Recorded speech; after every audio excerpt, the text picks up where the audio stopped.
bytech v Brně, v různých jakoby lokalitách. Vždycky nás to táhlo ven, kde můžeme prostě nechat dítě venku a nemusíme se bát. Vzhledem k tomu, že vlastně bydlíme na okraji Brna, bylo cenově dostupnější bydlet v patrovém domě než v bungalovu, který zabírá větší plochu na pozemku. Měli zkušenosti s životem v patrovém domě a přišlo nám to přirozený.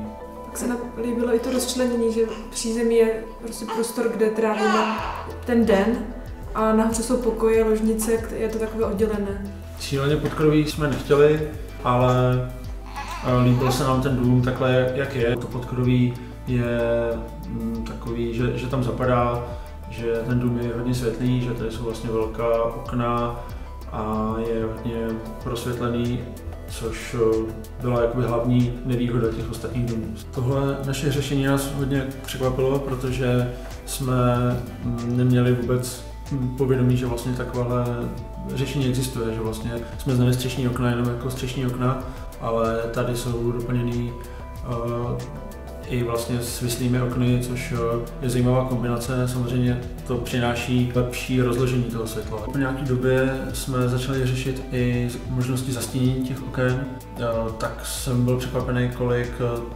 typů doplňků na to je, ať už od klasických žaluzí nebo od nějakých markýz.